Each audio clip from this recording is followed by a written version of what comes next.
Take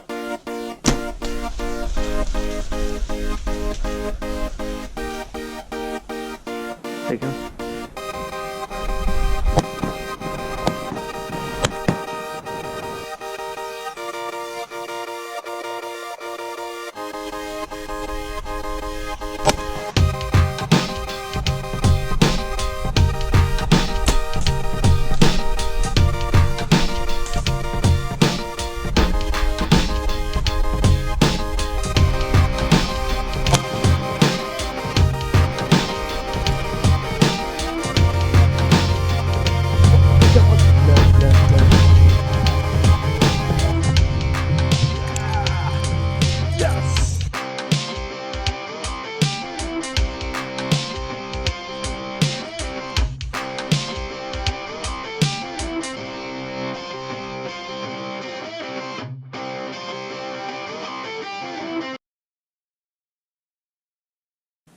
This will be a video talking about the deer we shot down at the farm this year. There was no video of the deer that were shot at all, or no recovery. So just a little background story on the deer and some pictures of them. First we will go with my brother's deer, shot on November 16th. His name was Double Split. First showed up on September 10th at the far north end of the property. It was named that way because of the split on his G2 on the one side and his kicker on the G3 on the other side was a big 12 point. For the next 17 days, he was only seen at the far north end of the property going past that camera. He was hunted a few times, but never was seen on the north end. And then he finally decided to venture down a little bit south onto the west end of the property and was seen both at the north end and on the west end. And in total, he was seen 16 times in the 5 weeks that follows the 10th.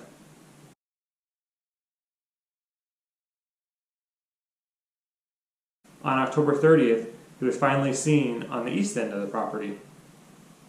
He was actually seen on November 2nd as far east as you could get on the property by Brian when he was hunting, but he could never get a shot off at him. For the next 10 days, he showed up 5 different times on cameras that were on the east end of the property. On November 8th, he finally appeared back on the west end where he had originally been. He was seen 5 more times up until November 16th when my brother finally shot him. On the morning of the 16th, I was hunting on the west property and I saw him 3 different times. Once he went across the field, I gave him a grunt and he came back and I had him walk right close to me, but I never was able to get a shot because he never crossed the tree like I was expecting him to. He then came back a couple hours later and I was drawn on him and could never get him to stop and didn't have a big enough gap to shoot him while he was walking. Here are now the videos of that clip.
Brian came down in the afternoon and hunted on the west property, even though the last time I'd seen him, he was heading back towards the east property. A couple hours after I had seen him, he was back on the west property, and Brian shot him at a very close range after it walked between the ladder of the stand and the tree. In total, he was seen on 8 out of the 15 different cameras on the property. He was our most active deer. It was documented 31 times in 66 days that Double Split was on camera. He was seen all over the property and real easy to recognize because of the split.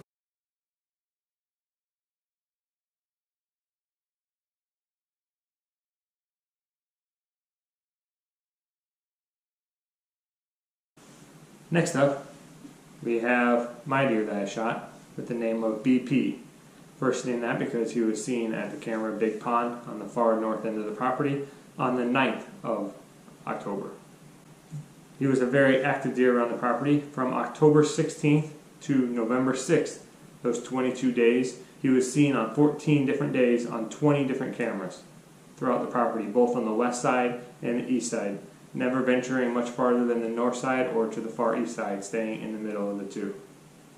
In total, BP was seen on 8 different cameras throughout the property, the same number as Double Split, with Double Split having 2 different ones than BP had.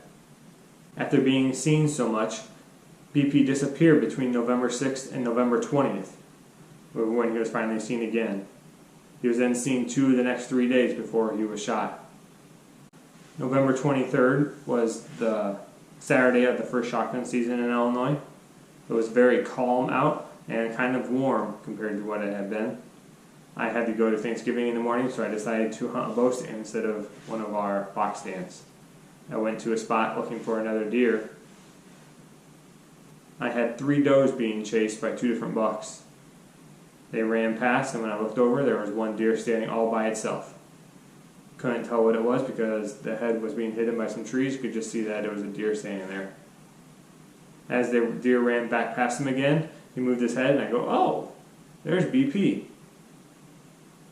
He did not chase after the deer, and after they ran past, he started walking towards me. He had a very profound limp. He walks all the way to the tree and gets directly underneath of me. Because of how quiet it was, he heard me rustle and heard the click of the hammer go back on the muzzleloader and looked right up at me. He stumbled over another 5 yards, and I shot him at 7 yards as he ran away. Here's the picture just after he went. If you look up in the top right, you can see the smoke from the muzzleloader going off, and in the left side, the tail of BP as he ran away. When BP was skinned out, he had a broken rib and a lot of pus behind his ear, like he had been hurt from a fight or maybe a gunshot. I wonder if this explains why he was gone for 2 weeks beforehand. The deer ran off about 50 yards and stood there and looked around. He then started to walk and then laid down instead of falling over. I was afraid that was a liver shot, so I decided to go duck hunting for a few hours and let him lay to make sure he actually died. While I was in the car driving back, my dad shoots a deer. This deer was Easton. Easton had only been seen on 2 cameras, all on the far east side of the property. The first time he was seen was August 29th, and was only seen 11 times on camera since then. However, he was seen 3 of the last 4 days before he was shot over on the east end of the property where Dad was hunting. He was chasing a doe, and he was able to get him to stop chasing her and got a nice shot.